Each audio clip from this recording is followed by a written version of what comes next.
I am joined today by DNC chair candidate and former governor of Maryland, Martin O'Malley. How are you doing today, sir? I'm good. How about you, Adam? I'm doing well. Thanks for hopping on. Let's jump right in and talk about messaging. So you think that rather than talking about January 6th and some of Trump's insane rhetoric, we should meet people where they're at and talk about the economy. Is that a fair summary of what you think? Yeah, that's a fair summary. I mean, don't get me wrong. If he does things that undermine or, go directly at undermining the principles and the foundations of this republic, yeah, we got to whack him in the mouth. But when I'm talking about the longer term communications, it has to be he's not for you. This decision he makes is hurting you, and you need to know it. But we've got your back. We are the Democratic. My next question would be, do you think Biden did a good job as president when it comes to the economy or the policies he delivered on? I think he did a good job on the economy. If you compare us to other industrialized nations, if you compare, the nature of our soft landing coming out of that, but it wasn't fast enough for people that were still struggling and seeing their food costs go up, housing costs go up, and their paycheck not going up as fast. The truth is, under Joe Biden, actually incomes went up all across the various, slices of American earnings.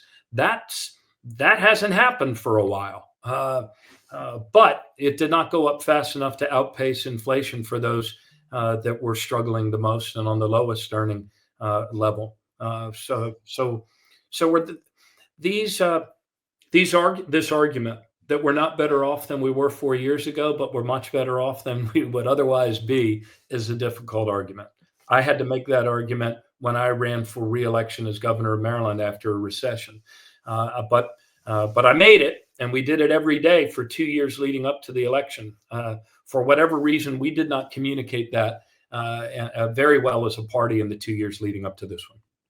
Yeah, and that's my question, because I agree that we shouldn't rely solely on scare tactics or on scare tactics at all. We should focus on reality. But Biden did create 16.1 million jobs. We have record low unemployment. We've been narrowing the gap with the wealthiest nations. We've achieved energy independence. We have, in every sense of the term, drill baby drilled.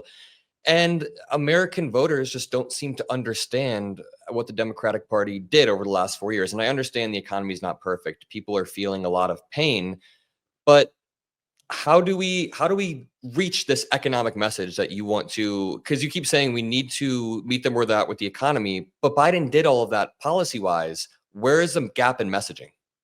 Yeah, you're asking me for both prescription and forensics in the same question, Adam. In terms of the forensics, I can't. I was asked by the president to go turn around Social Security. So that's what I was doing for the last couple of years so that it wouldn't implode in a customer service meltdown. And so the Americans get the benefits that they paid for.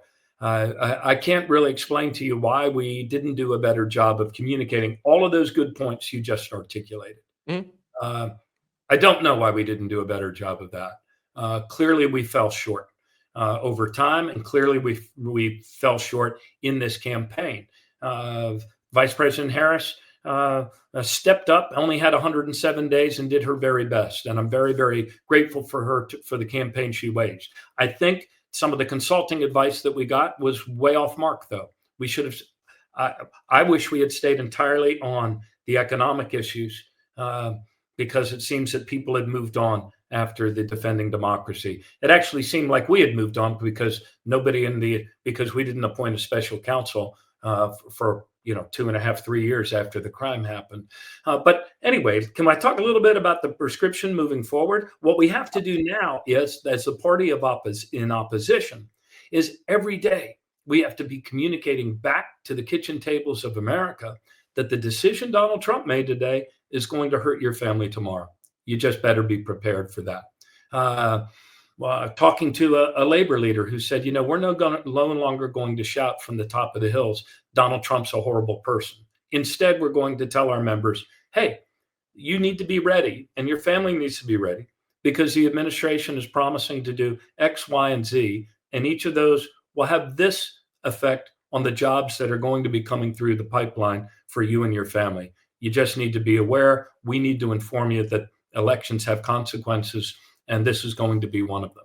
So it's going to take a constant communication over time, though, Adam.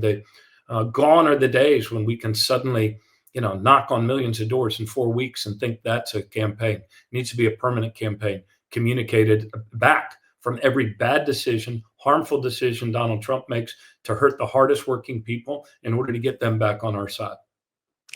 And Governor, as Donald Trump tries to distract everybody by talking about Greenland or talking about Canada or not ruling out military and economic coercion, how can we put them on their back foot?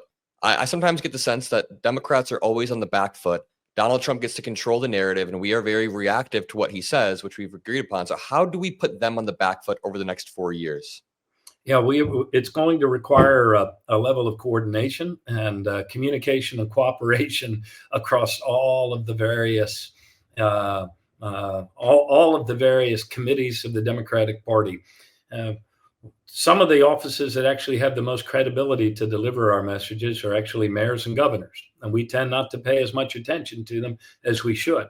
But there are 36 governors' races up this year, and those are the people that can help us communicate our priorities back to those kitchen tables. In terms of going on the offensive, I believe that Hakeem Jeffries and Chuck Schumer are very up to this task.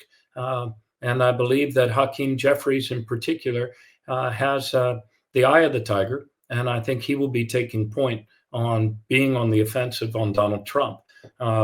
If Donald Trump is going to be pushing tax cuts for billionaires, perhaps we should be pushing an effort to strengthen and expand Social Security instead. I believe our proposal would be far more popular. So I think you will see a number of those, that offensive strategy coming out of the House. But it's not enough just to do it in Congress. We need to do it in every state in the union. I believe one of those things that we could do in every state in the union is push for a voting rights amendment, protection of voting rights. Call the question. Let the other guys say why they don't want to do it. I mean, that's just one example. But you were talking about how they create things like whatever, bathroom bills or the flag burning amendment back in yesteryear. We should create them around real issues, the principles of this republic and the concerns that people have at their own kitchen table.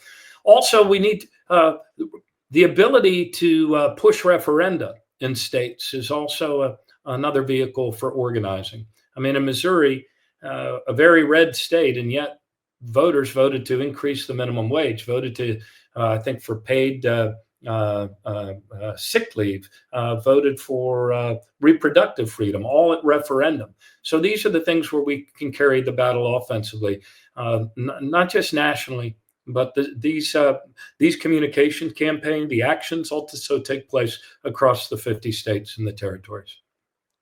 You know that scene in Glengarry Glen Ross where Alec Baldwin says, always be closing, ABC, always be closing.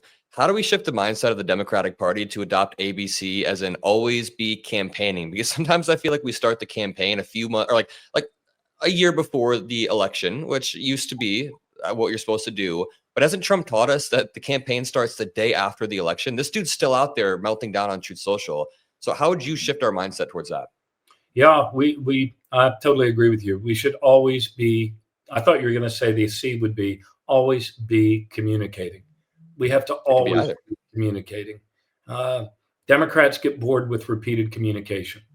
We do. I don't know why, but the other guys are relentless, and it is that relentless, micro-targeted communications online that peeled off enough people to win this election. And we need to learn from what we failed to do and what they did successfully.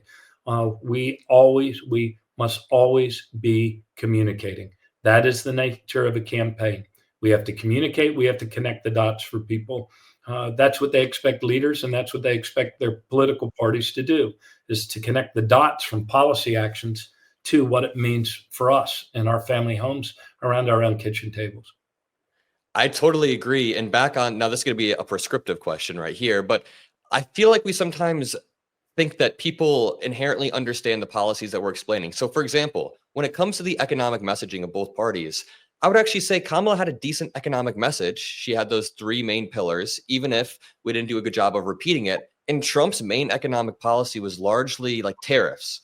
he would just repeatedly hammer home tariffs. How do we make sure people understand the underlying civics at play here, like what tariffs are, what they aren't? Well, our country, all across our country, particularly in the middle of the country, neither of us have done a very good job of explaining trade and tariffs and globalization and what that means for our economy. You say globalization in Iowa, it's the equivalent to, for most communities, what that means is that's when, the last bit of industry, the Maytag plant left town, and they never got those jobs back. I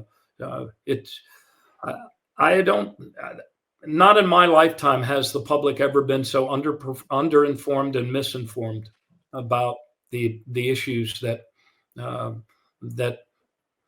form our republic and our ability to do better by our kids. So I don't know exactly how we get out of this. I'm sure that there's 100 different things that we as a party need to do better. That's for sure. But part of this is actually a democracy problem. It is people kind of checking out. And so many more of us would rather be entertained than engage in actually understanding current events or world events.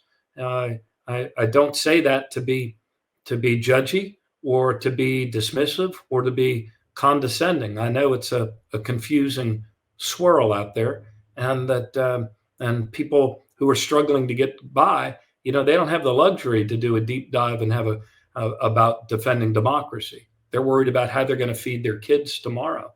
So we need to be strong, and we need to realize that when you're going through a shitstorm, there's only one way through it, and that is to keep going. So we've got to learn, we've got to communicate, and we've got to restore our party's brand as the party that stands up for and fights for the interests of hardworking people, particularly those who are just struggling to get by.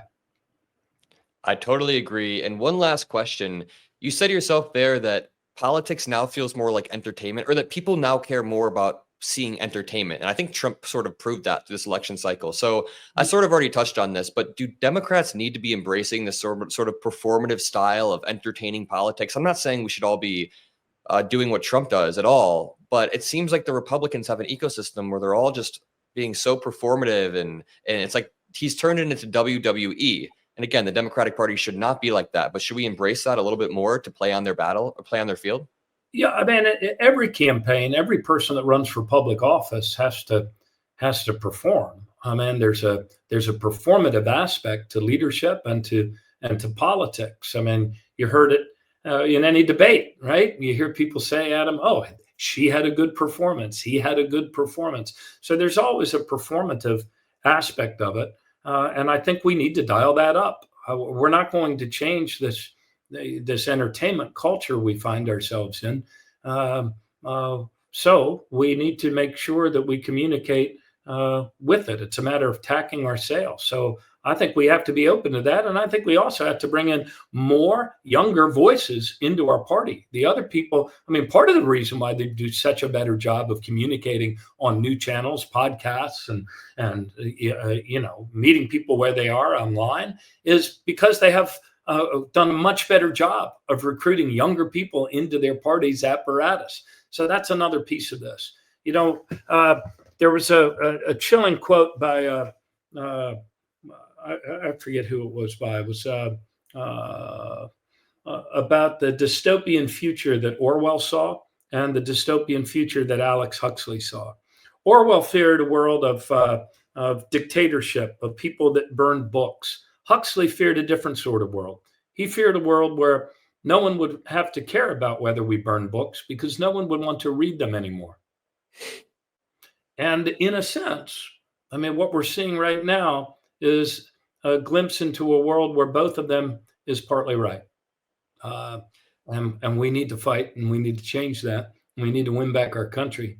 And that's what I intend to do, is chair this party for the next 2 years. This is the most critical time in the Republic. And we need to be ruthless about winning the next elections. And we need to rapidly up our game and bring about the change we need to win.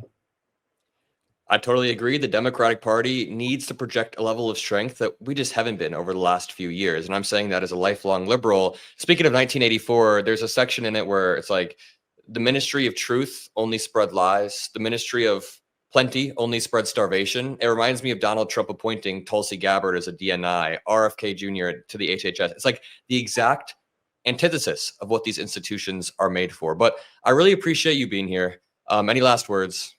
No, I just want to thank you for what you do, man. Don't give up. Don't ever give up. I am absolutely convinced that we are going to come through this. It's going to require a lot, but we've been given a lot. And so now we need to summon that up and be ready for this moment of greatness. So don't stop. And thank you for what you do to inform all of us. And thank you for being here while I poke and prod and ask about where we went wrong and ask both prescriptive and forensic questions at the same time. Remember, always be closing, always be communicating. Have a great rest of your day. I appreciated this a lot. See you. Thank you.